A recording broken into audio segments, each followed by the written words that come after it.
Okay, so let's get started for today's class. Okay, so for today's contents, right, what we are going to look into will be on the chapter on monopoly. So I would say for this chapter itself, the contents will be quite broad as compared to other market structure chapters, like for example, for perfect, monopolistic, and oligopoly. So the contents for today's chapters could be a little bit more, which it covers theories, as well as the graph drawing, as well as some calculations. So this chapter, you may want to pay some attention to it so that it might be helpful for you when it comes to the final exams. Okay, so again, as usual, the first thing that you need to know will be on the characteristics of the market structure, which is the characteristics of the monopoly itself. So the table that you see over here will be very, very important for you. Again, it's usually for section A questions where they ask you what's the difference between one market structure and the other market structure. Okay, so therefore, since for today's class, our focus will be on the monopoly. So we look into the characteristics of the monopoly over here. And how do we define monopoly? We define monopoly with the reference to the characteristics of the market structure itself. Like for example, when we talk about monopoly, we only refer to a market structure where there is only one firm in the industry. Okay, there's only one supplier. Okay, there's only one producer in the industry and they are selling unique product. When I say unique product, that means the product is so unique to the extent where there is no any substitute at all. Okay, so therefore, you as a consumer, you have no choice but to stick to this producer and buy from this producer regardless of how high the price goes. Why? Because there is no substitute. So when I say the product is unique, and it's only sold by one producer, in another word, that means there is no substitute. Okay, and is that easy to enter this industry? No. So therefore the entry is entirely blocked. Okay, when I say entry is entirely blocked, that means any new rival, any new producer is not able to join the industry easily, or in other words, I can say the barriers of entry is very high. So that means it's not easy for any new firms to join the industry from scratch. Okay, so when we talk about the barriers of entry, what are the examples of barriers of entry? That one we will look into that in a while, which is another part of the theories in this chapter itself. But now you need to know that it's not easy to enter the monopoly industry. So always think from the examples. Always think about what are the examples that we have for monopoly. So for monopoly, it's usually like, let's say, the water utility services, Ais Langor, or like the electricity service suppliers like TNB, Tenaga Nasional Berhad. So these two are the examples of the monopoly itself. Okay, where there's only one supplier, there's only one producer providing this service. Okay, so therefore, that's what we call as the examples of monopoly. Okay, moving on to a few more characteristics that you can write, which is the last 2 point over here. They are price maker. So price maker means what? Means they have a discretion over the price of their products. So that means they can price the products based on their preference. Okay, so therefore in this scenario, they don't have to follow like what the market price suggests. Okay, it's unlike perfect competition where they are price taker, but here they are price maker. That means they can change the price by themselves. They have discretion over the price towards their products. Okay, what about the abnormal profits? If let's say they are earning abnormal profits in the short run, would they be able to retain it in the long run? Yes, they'll be able to retain good profits, abnormal profits, both in the short run and in the long run. Why is that the case? Because there will be no any new competitor, okay? Because it will be very hard for any new competitor to join. So therefore, there's no any competition there. There's no any new producer over there. So no one will compete away the abnormal profits. So the abnormal profits are always there. So basically, this sums up the characteristics of the monopoly itself. Okay, so you just need to know the table, this one, this is on the table, not only for monopoly, but for the rest of the market structure, which usually will be assessed in the section A as a 5 marks question. Okay, so for characteristics, that's all that you need to know. Okay. Now, as usual, If you have any questions, feel free to drop your questions in the chat box, or you can unmute yourself. If not, I will move on to the next part, yeah? Okay, now moving on to the next mini concept over here on barriers of entry. Now, the first thing you can see over here is that you can see how I define monopoly. It's just basically referring to the characteristics of the market structure.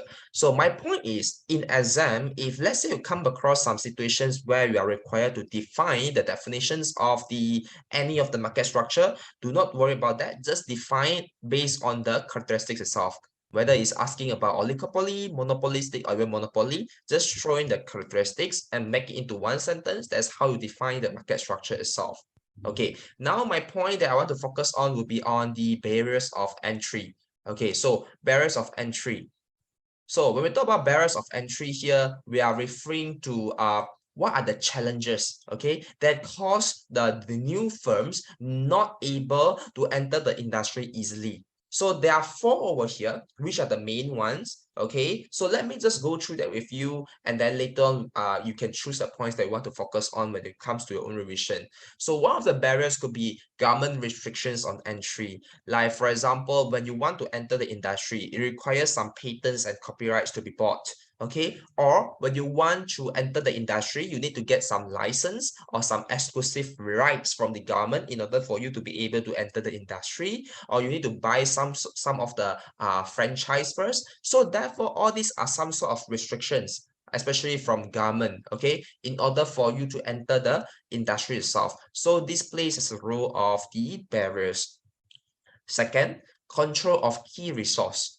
Now, you see, you are a monopoly firm. Assuming you are a monopoly firm, that means you are dominating the market or the industry to some extent. Okay, so therefore, what happened is, right, you have a very strong bargaining power. So you have a strong bargaining power, and therefore, usually, you will buy the raw materials in bulk from your suppliers. So since your bargaining power is so large, okay, you can actually threaten your suppliers by saying that, oh, what about this? From today onwards, for your raw materials, for the raw materials, I'm only to get it from you, and can we just come up with some dealings between each of us, as in your raw materials can only be sold to me, but not other rivals. Okay, since I'm the one who purchased most of your raw materials. So therefore, what my point is, if you have a very strong bargaining power, you may consider to threaten your suppliers to restrict the supplies of the raw materials to other rivals or to new firms. So therefore, that's what we call as exclusive dealings with the suppliers. That means you go and talk to the supplier and say that all the raw materials can only be sold to you, but not others. So therefore, to some extent, yeah, it will be a bit unfair to the rest of the new firms, okay, but this is one of your key advantage as a monopoly firm in that industry itself, since you dominate the most in the market, okay, in the industry. Okay, so therefore, this is what we call as control of key resource. Okay, the third barriers, the third challenge is what we call as the network externalities. So what does it mean by network externalities? Think of it from an example. Okay, so for example, network externality is like this. Think about an example like LinkedIn or Facebook. Now today, if let's say LinkedIn and Facebook have just been newly launched, they just started it recently, for example. Okay, so what happened is, if they just started it, they just newly launched, right? There'll be not much of people using these kind of platforms. How is this platform are going to be useful, right? So therefore, usually for all these kind of social network platforms, it only become useful when more people using it, when the number of customers or when the number of the subscriber using it becoming more. Okay, so think about it from a perspective of a new firm. If let's say there's a new producer, they just start up a new platform, a new social media platform, okay, for people to use. But at the beginning, there will definitely be not much of people using it. So how are you going to compete with those long established platforms like LinkedIn and Facebook? You can't, right? So my point here is this: you see, Windows, LinkedIn, and Facebook have longly been established. So therefore, they already have a big amount of customers who are using it, a big amount of subscribers. So they have all these network externalities. They're so strong to the extent where none of the new firm can just open a new platform and compete with them. because when those new platforms open it from scratch, what happens is they have no any customer. And when it comes to social media, it depends on the number of people who use it. The more people use it, then only the platform become more useful. So since these new platforms are not able to compete with all these long established platforms, they are not going to be able to survive. So therefore, that's the point about network externalities. Okay, this platform has been so longly established to the extent where there are so many people using it already. So therefore, they are becoming so useful as compared to any newly launched platforms. Okay, so therefore, that's what we call as network externalities. Now, the last point is on natural monopoly. This point, I would prefer it to write. I will find that it will be easier to write if you want to write the barriers of entry. Now, what is natural monopoly? Natural monopoly is linked to the economy of scale. You know, natural monopoly concept is like this. Think about from a layman term. It says that natural monopoly, it means that it's only the best. Okay, it's only the best to only have one firm in the industry, okay, to control the industry itself. Okay, so that means natural monopoly means it's always the best to only have one firm to supply the market. Okay, instead of having so many firms. Why? Because if there's only one firm supplying to the market, the firm will be able to benefit from the largest economy of scale. Okay, because you are the only firm. So that means when you want to produce the product, you have to get the raw materials from the suppliers and so on. You are going to get in a very large quantity amount. So therefore, right, it's always in the best interest to only have one firm to supply everything to the market, to the industry, because the economy of scale that the firm will benefit will be at the largest. So therefore, you'll be able to benefit from a lower average total cost, okay, as compared to having 2 to 3 firms and more in the industry.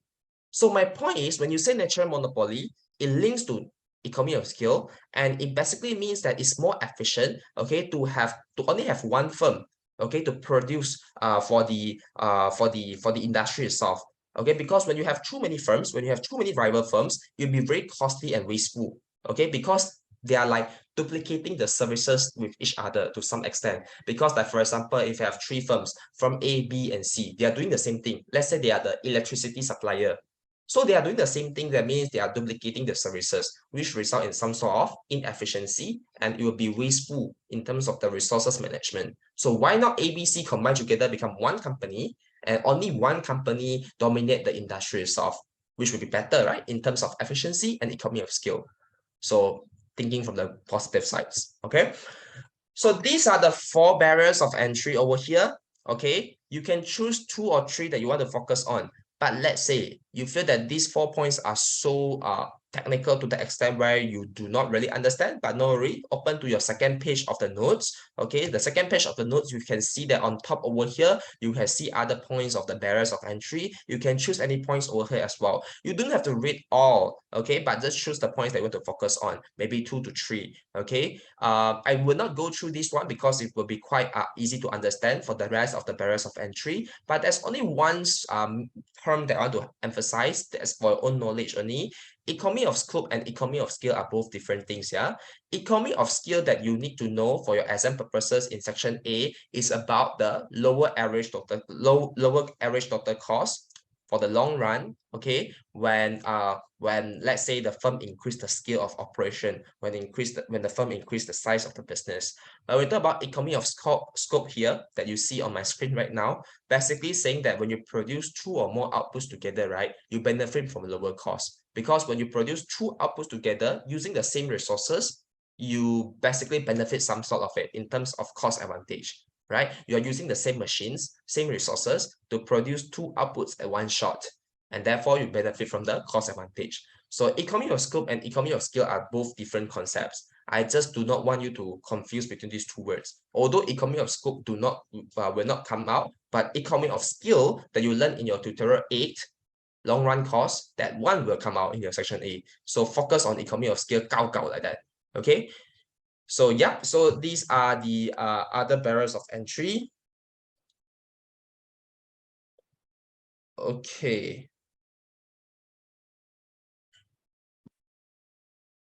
Now moving on, before we move on to the graph drawing part. So I want to talk about this part over here first. Now, of course, as usual, if you have any questions, feel free to let me know. Or I'll just move on.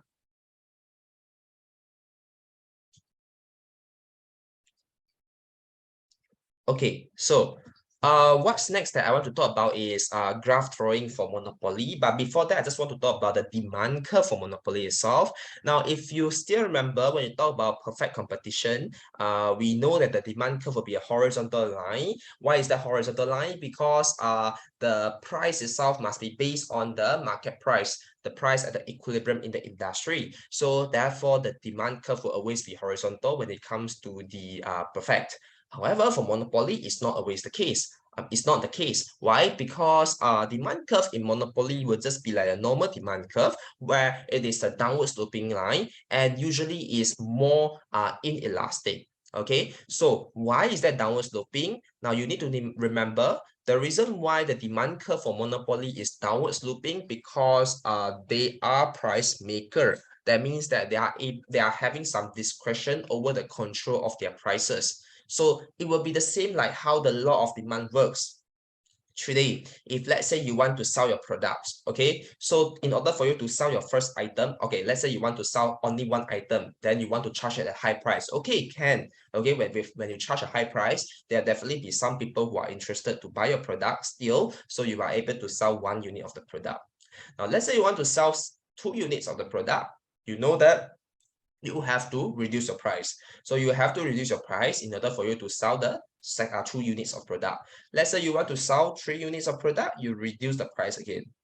So my point is, every time you want to get more units of products being sold, you have to reduce the price. So therefore, what happened is, it follows the law of demand over here. So you can see this column over here, you reduce your price in order to be able to sell more of your quantity. Quantity is on my first column over here. Okay, so it follows the law of demand where a lower price will result in higher quantity demanded.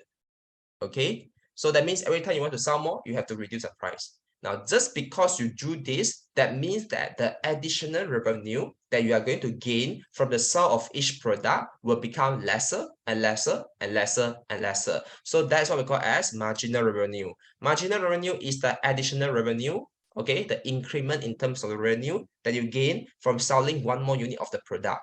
Okay, so therefore over here, how do you calculate marginal revenue? You use the change in total revenue divided by change in quantity. Okay, so that means I use the information over here and the information over here, okay, in order to compute my marginal revenue. So follow our logic as what we mentioned. In order for you to sell more, you have to reduce your price. So what happened is the marginal revenue that you're going to get from selling one more of the product will become lesser and lesser and lesser and lesser. It's always lower than the original price itself because MR here, marginal revenue, is only showing you the additional revenue that you're going to get, okay, when you sell more of the product. So therefore, the demand curve and the marginal revenue curve is always downward sloping. Now, why is that always highly inelastic? Because in a monopoly firm, in the monopoly industry, there's no any substitute. So therefore, customers will stick to it regardless of how high the price go. So the demand curve will look a bit inelastic to some extent. So therefore, this is the introduction of the demand curve first. And what you need to focus on will be the next part over here. So you move on to the next part, that this is where we will draw our graph. Okay, so let me just draw the graph over here. Now, is this part important? Yes, this part is important. So you may want to pay some attention to it, or you may want to draw this in your paper and make sure you are able to draw it when it comes to your own examination as well, because I believe you will definitely use it either in section B or section C, it depends. Okay, good news is when you draw the graph for the abnormal profits for the monopoly itself, is exactly the same graph as how you draw for your monopolistic. So you can take this as a recap. So as usual, on my y-axis is quantity and on my x-axis is either price or cost, or you can just put it as a dollar sign.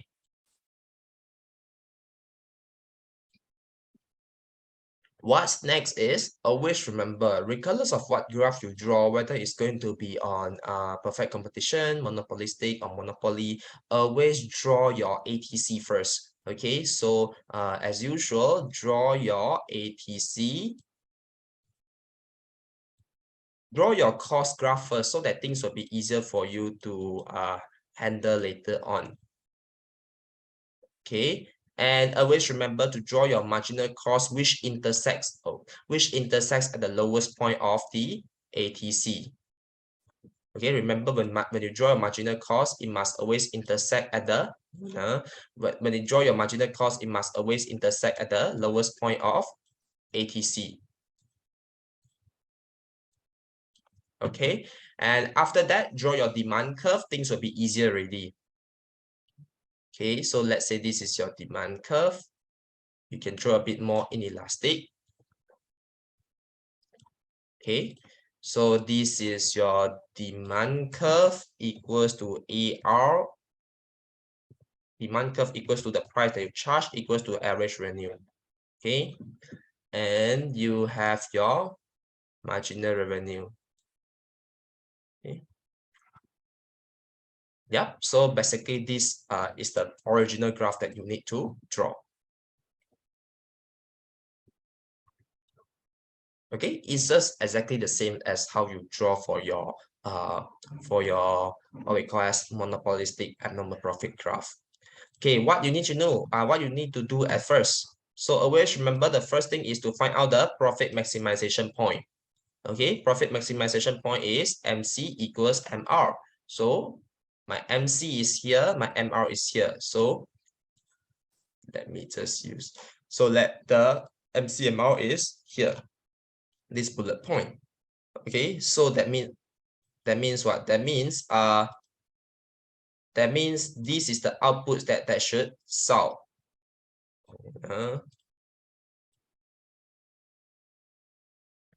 Okay, so this is the output that they should sell. So this is the quantity. Okay, what about the price? So you draw this upwards. Oh, so hard to draw using mouse. Okay, so this is the selling price. Okay, this is selling price.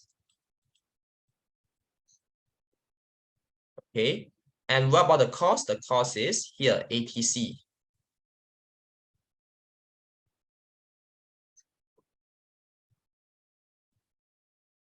Okay, so therefore, my up one here is my selling price.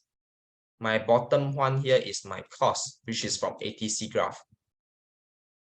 Okay, so make sure you know how to identify it and how to draw this at least.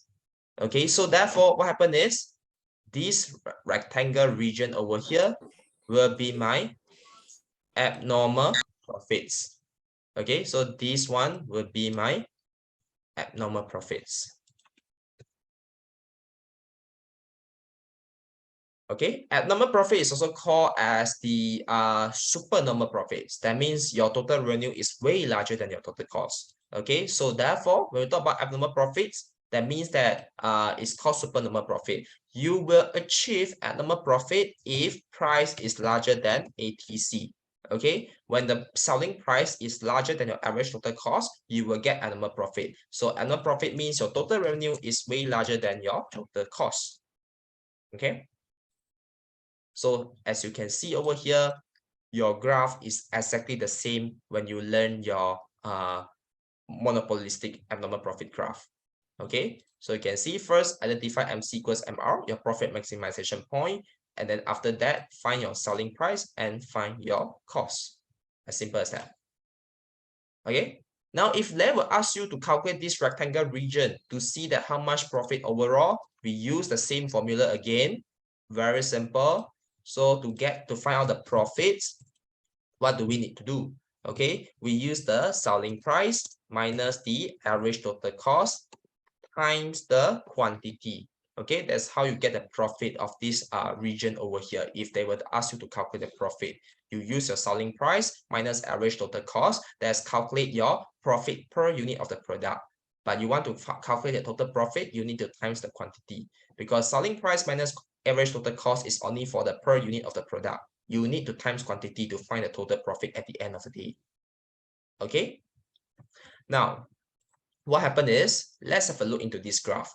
Now, if let's say we assume, let's say in perfect competition, remember when we learn about perfect competition, that are always economically efficient, right? So as I say, economic efficiency is always coming out in section B.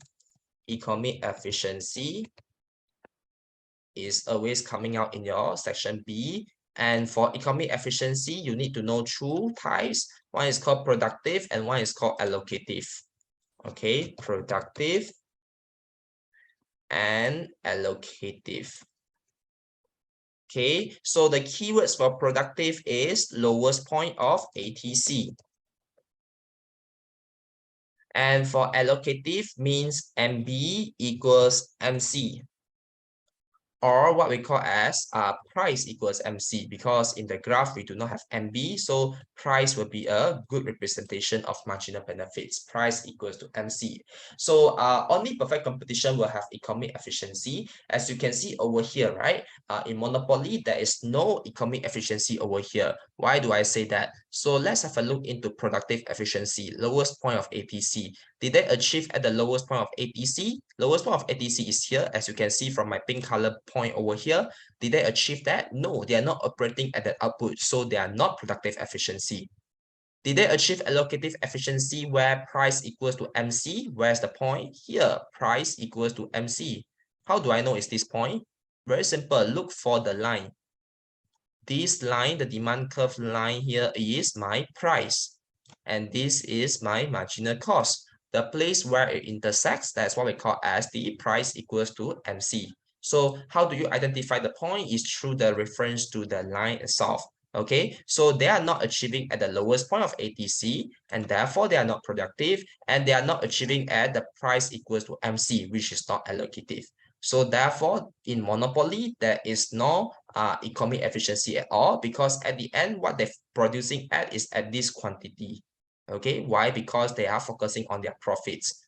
Okay, so they did not produce more up to economic efficiency level. So when you want to compare monopoly and perfect competition, assuming for the perfect competition, they will produce up to allocative efficiency point, which is here, but you did not do that in the monopoly. Because why? Because you want to mark up your profits. So therefore, we can say that in monopoly firm, they are not economically efficient because they are not productive efficient and not allocative efficient. Okay, so therefore, no economic efficiency in monopoly itself. So that's the graph for abnormal profit. Now, one key difference for monopoly is that if they are earning abnormal profit in the short run, let's say this is short run, okay, in the long run, they will be able to earn abnormal profit as well. So it's very different from monopolistic competition, because for monopolistic competition, in the long run, the graph will shift, okay, causing you to only earn normal profit.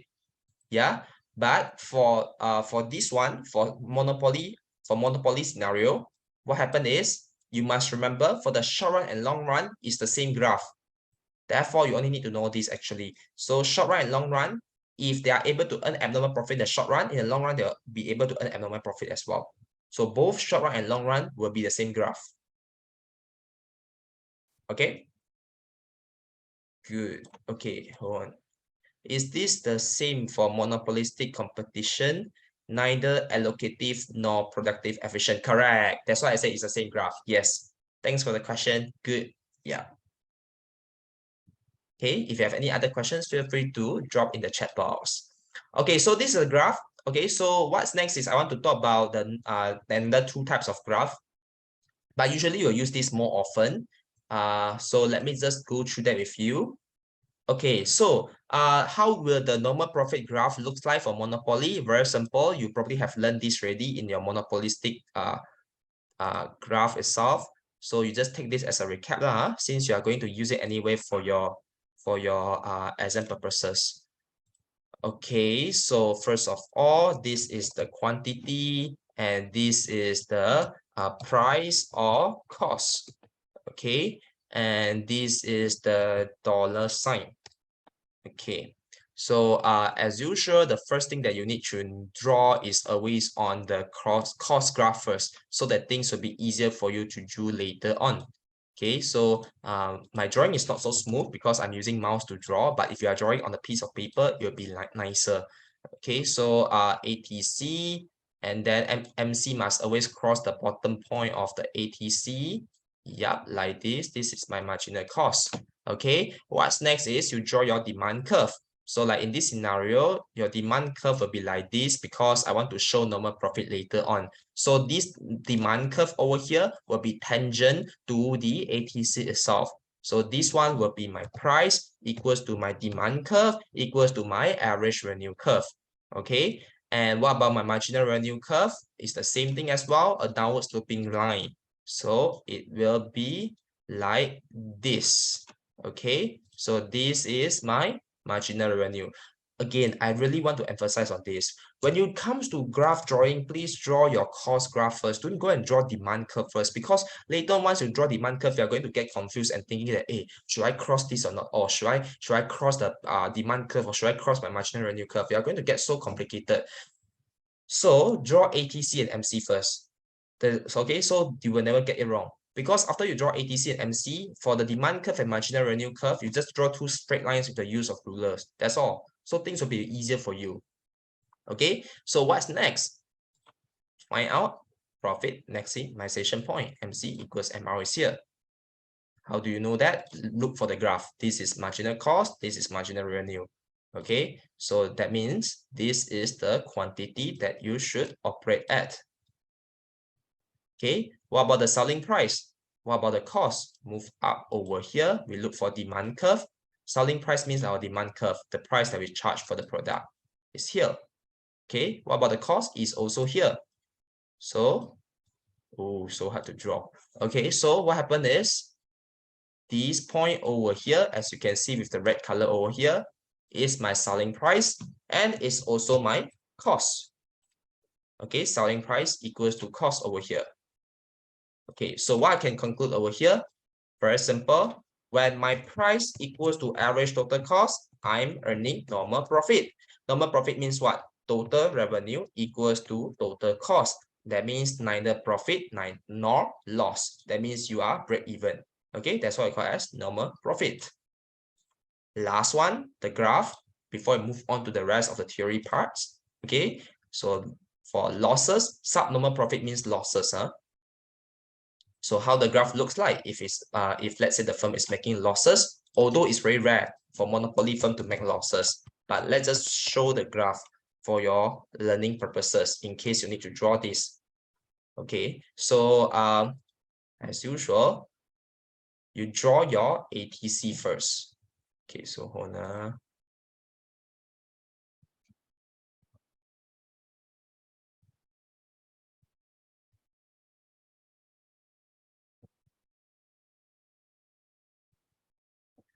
Okay, so again, you draw your ATC. Yeah, ATC. Always draw cost graph first, and then your marginal cost. Oh. Okay, marginal cost. Always intersect at the lowest point of ATC. Okay, then after that, draw your demand curve. Now, when you make losses, that means your price is no longer as high as the left-hand side one. It will be lower a bit because I want to show losses. So your demand curve will be like this. Okay, and your marginal revenue curve will be like this. So this one will be my price equals to demand curve equals to average revenue curve. And this one will be my marginal revenue curve. So what you need to know, first of all, as usual, find out the profit maximization point where MC equals to MR, which is here. So this is the output that you should sell. What about the price? You move upward, price is your demand curve. So this is your price. What about your cost? You move upwards, you found that the cost is here. what can you realize? The cost is higher than the price in this scenario. So therefore, this is your cost, this is your price, and what happened is we have a losses over here. So this part over here is what we call as the losses, or what we call as subnormal profits. That means that your total cost is way larger than your total revenue. Total revenue is way smaller than your total cost. Therefore, you're making losses. And you make losses when your price is lower than ATC. Okay, like for example, in this scenario, your cost is on the top, but your selling price is at the bottom over here. Okay, so therefore you are making a losses. We call it as subnormal profits. Although it's rare in the monopoly firms, but you may want to know this in case if they ask you to draw losses for monopolistic. Okay, it's the same graph as well. Okay, so for monopoly and monopolistic, the graph are at almost the same. Okay, it's actually basically the same.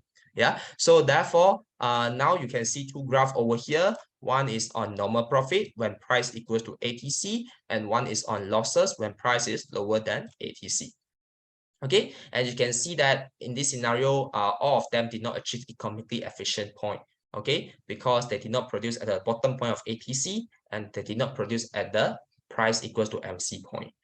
Okay, so let's take a short break and we'll move on to some of the concepts, some more theory questions. Then we will come to the tutorial practice and we are done, right? So let's just take a short 5 minutes break. So we come back at 10:43. Okay, so let's just come back at 10:43. Okay, then we will continue with the contents. Yeah, I'll see you in a while. Okay, so one question in the chat box from Yang. For the zero economy profit, that means normal profit. Is it the same for the long run graph for the monopolistic competition? Yes, it's the same. But there's only one difference here is when you draw for monopolistic, this one will look more elastic. This line that you can see they're highlighted in yellow. Okay, it will be more elastic, more of a horizontal line. Okay, so therefore, that's the only difference. The rest is the same. The way how you draw is exactly the same. It's just the line looks more elastic. Okay, so correct. Thanks for the questions. Let's move on to FIB's questions. Okay, Chikang's questions. Okay. Let me move up the natural monopoly part.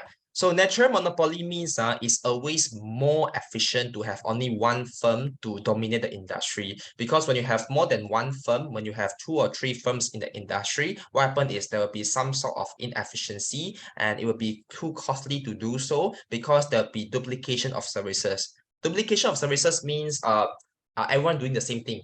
Okay, wasting resources. Might as well you let only one firm to focus on industry, okay, and do not want to have other firms duplicate the services.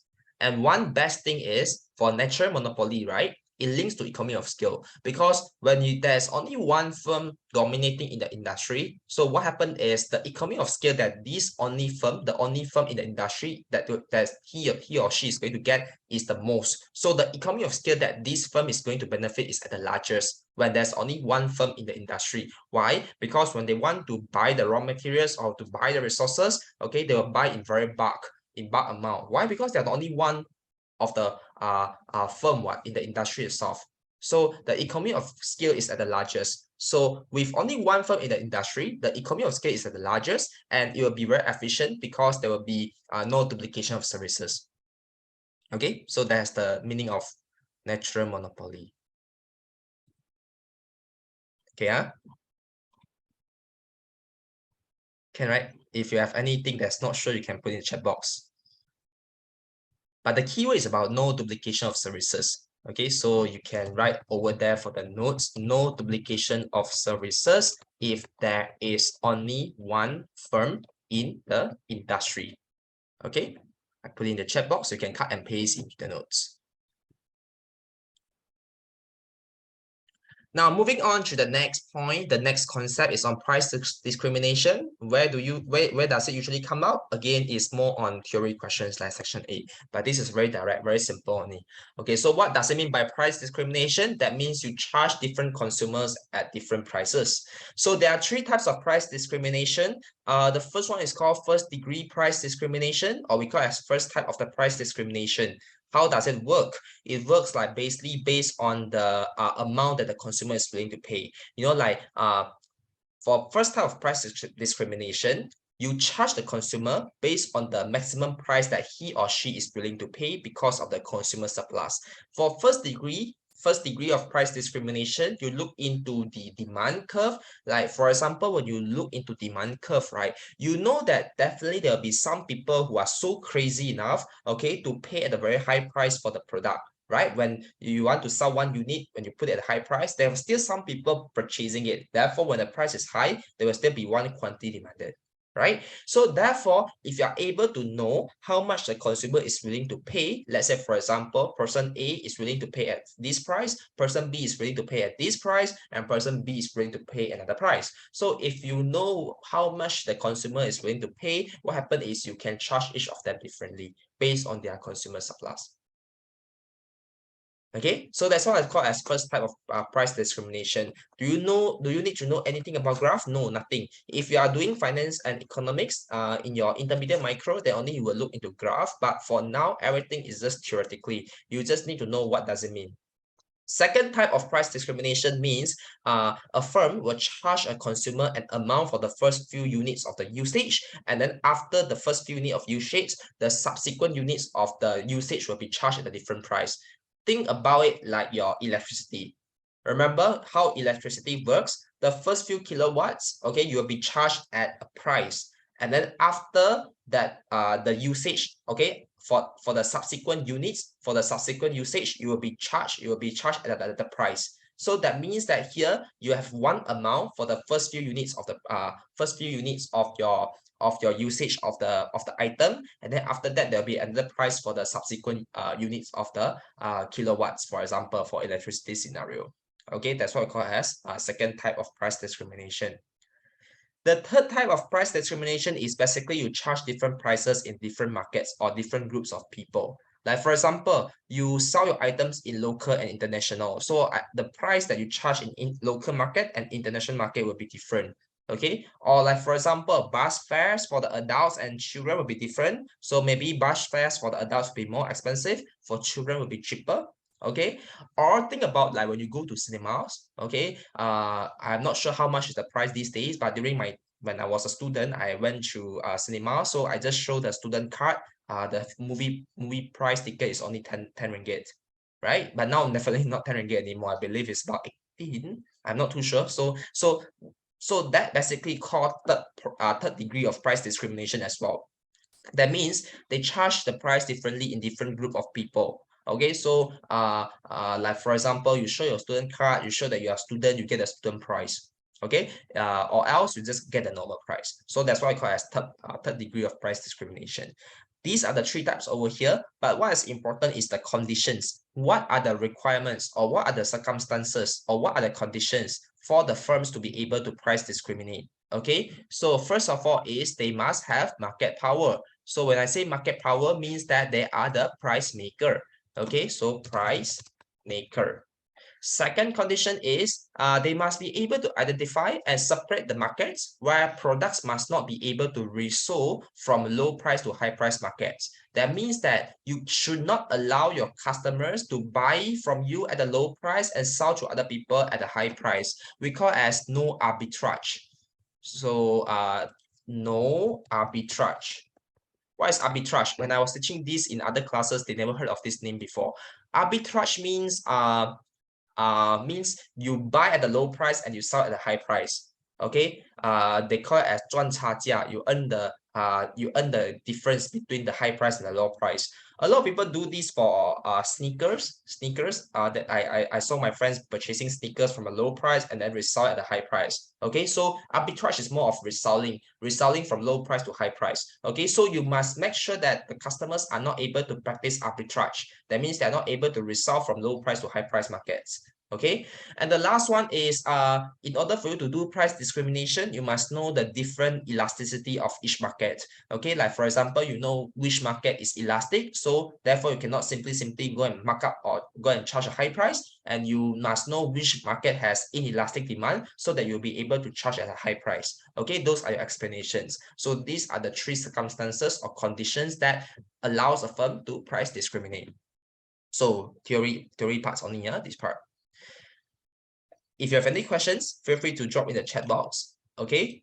Or else I will move on to the last contents of the monopoly. This one may come out in section C sometimes together with the media review articles. What are the advantages and disadvantages of monopoly? So advantages is high economy of scale, okay? Because they are large, they are the only firm in the industry, so there'll be benefit from the economy of scale that's at the largest. Okay, higher productivity, because they invest a lot in R&D, so therefore they can be more efficient, they can be more productive.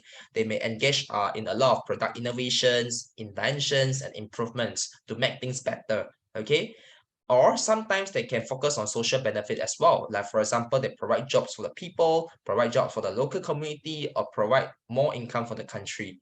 Okay, or provide infrastructure. So these are the advantages of monopolies, but they are not always that good. Some are the bad ones. Like for example, they are not economically efficient because their price is always larger than ATC and the price is always larger than MC. So this is what I call as no economically efficient. Okay, no economically efficient.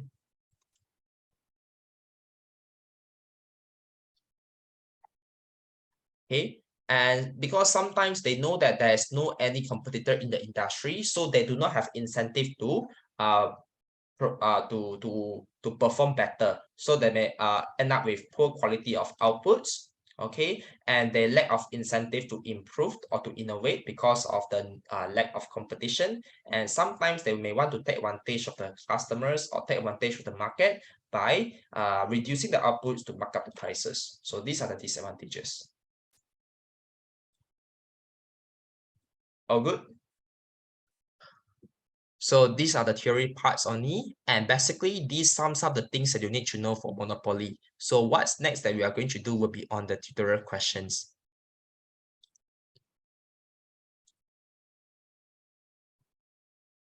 Okay, so let me move on to tutorial questions. I'm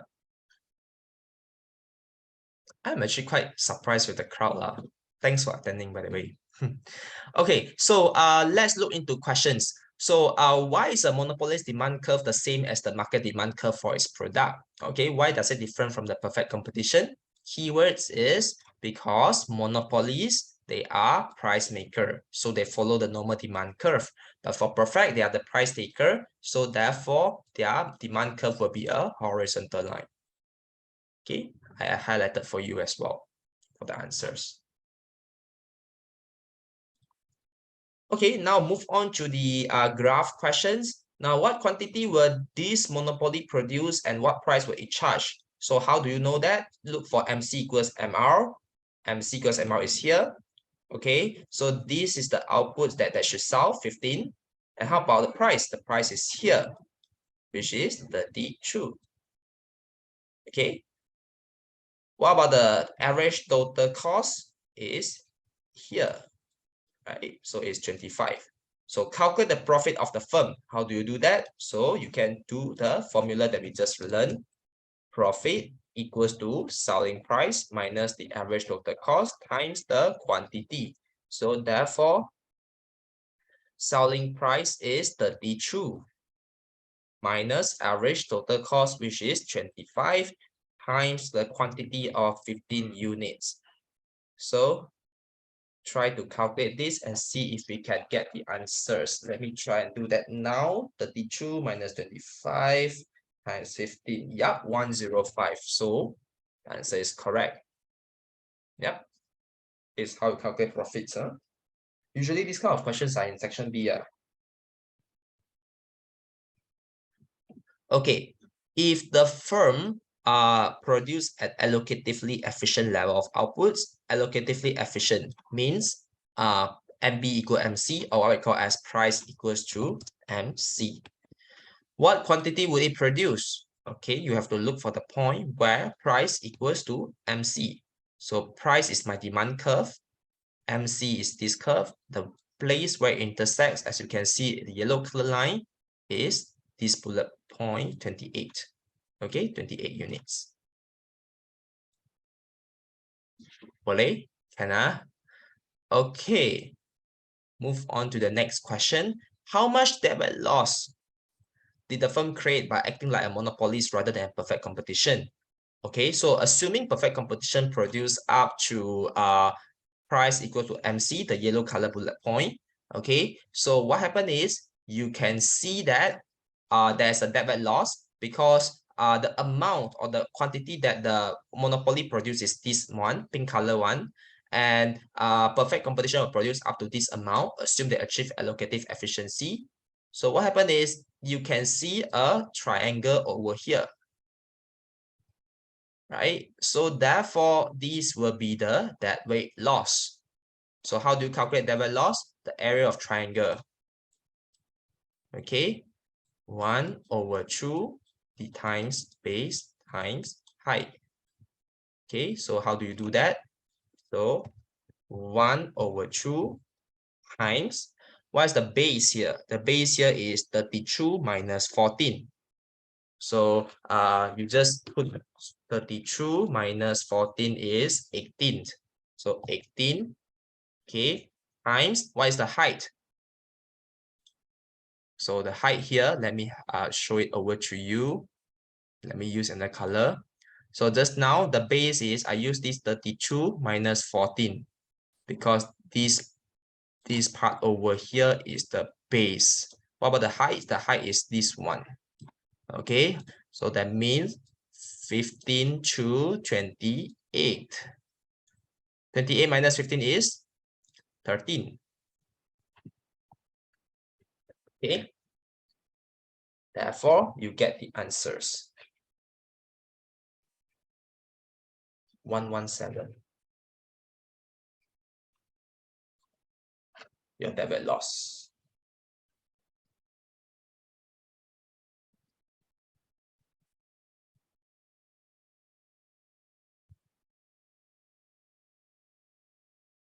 Okay, can follow, right?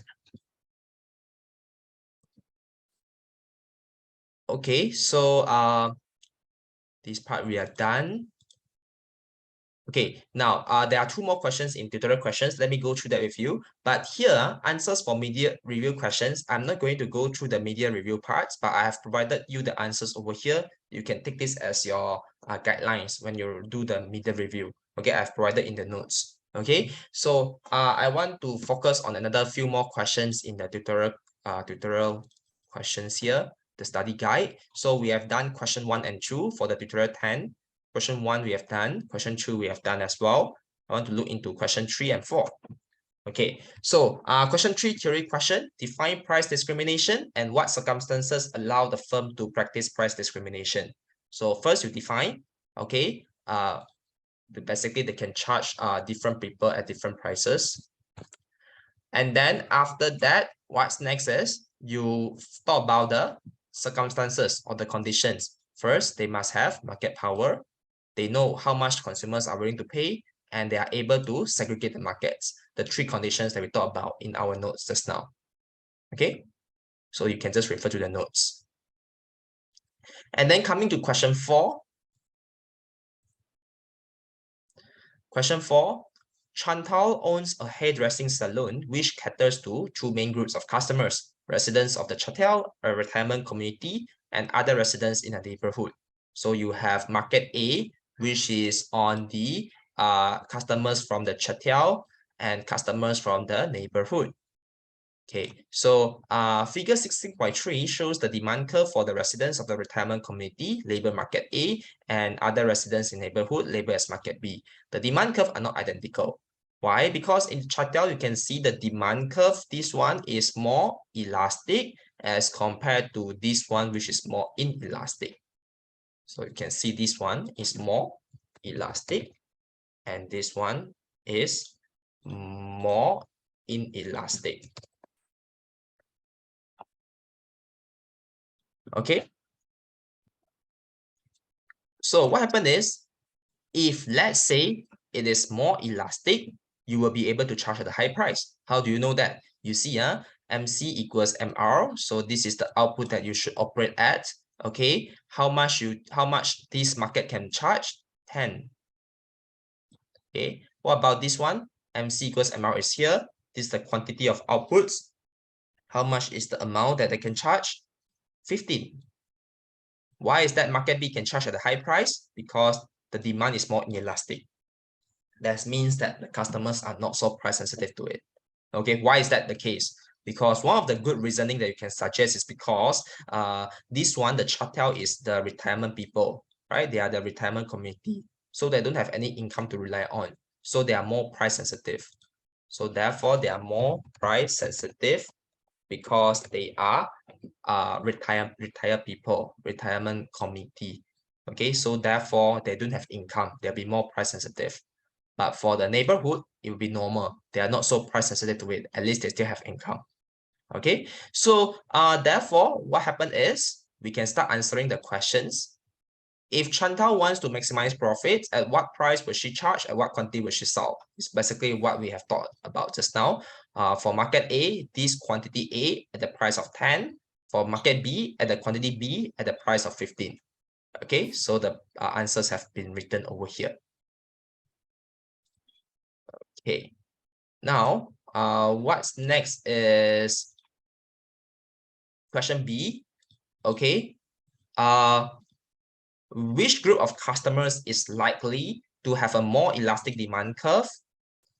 That means more sensitive to price. Why? So as I say, Chantal, the one retirement community, market A, okay, they will be more they'll be more sensitive to price because a slight change in price will cause a greater change in quantity demanded. Why? Because they are retired people and they may have limited income. Okay, that's the answers for these questions. Okay. All good, huh? All right, and then moving on, this is the media review analysis, your section C questions. So for these parts, I have provided you the answers in the handouts. So for this media review analysis parts, look for the answers here.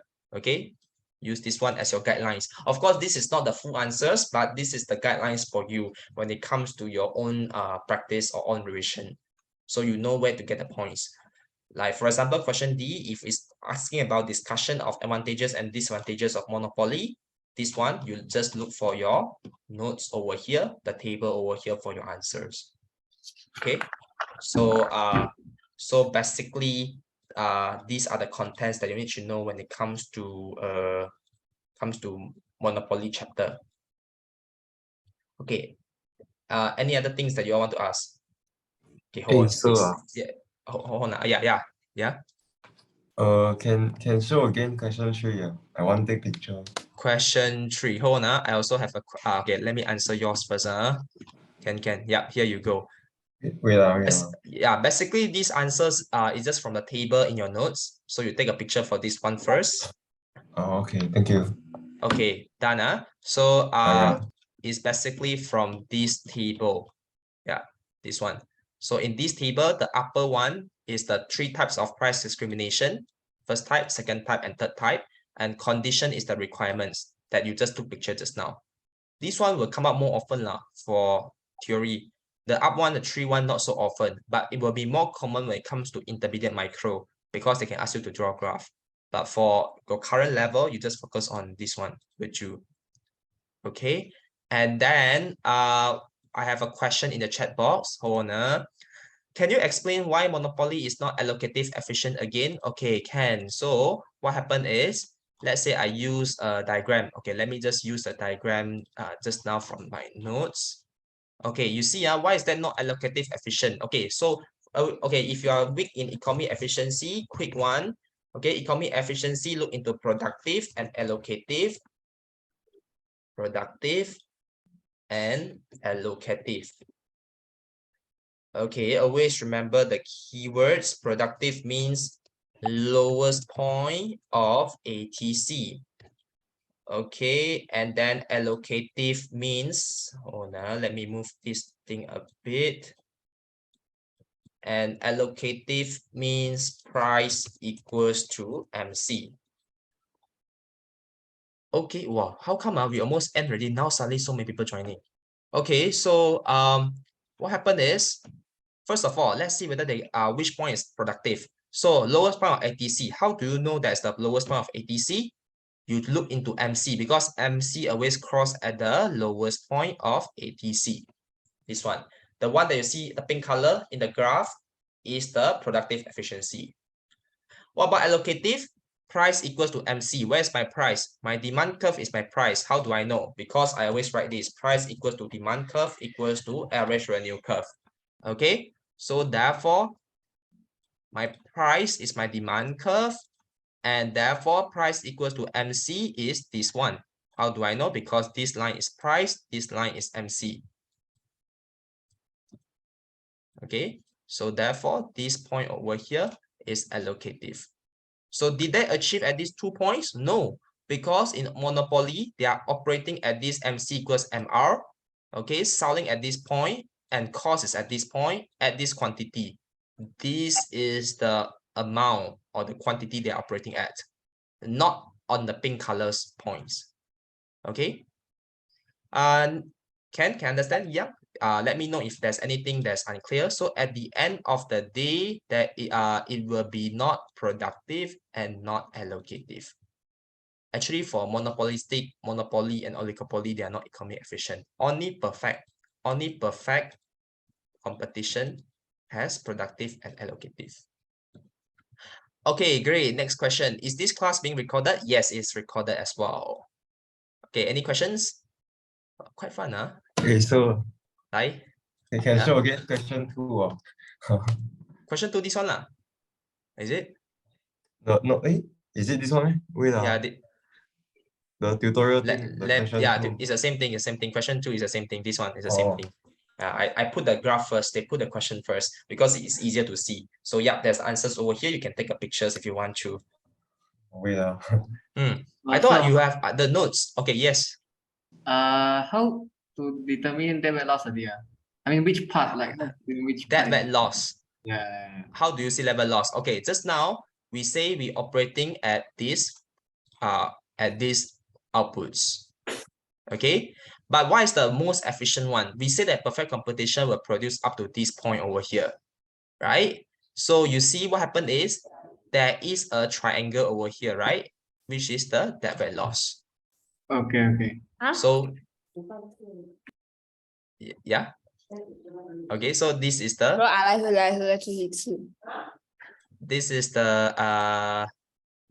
someone is not muted. Who is that? I cannot find who. Okay,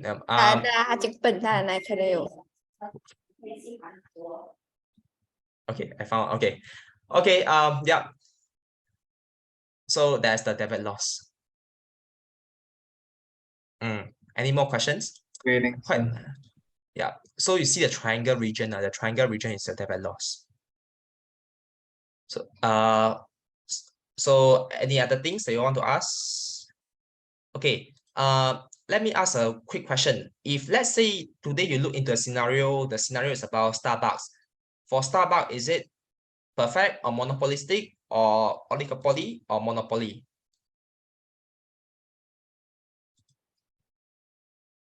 Put in the chat box.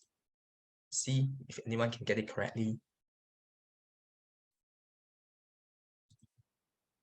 Okay, some got it correctly. Nice lah. Wow, so interacting when it comes to Zoom classes.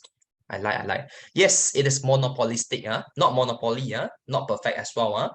So if it's Starbucks, okay, it's monopolistic. Why is that monopolistic? You explain. First of all, to some extent, they are price maker and they sell differentiated services. They sell differentiated products. The coffee that you purchase from Starbucks are going to be different from the coffee they purchase from McCafe or like Coffee Bean and so on. So the keyword here is about differentiated products and services. Okay, the vibes, the environment in Starbucks also different as compared to other coffee shops. So therefore, to some extent, they are monopolistic. They belong to monopolistic market structure. Okay, so That's just extra thing that I want to talk about. Okay, any other questions? So let me stop recording first.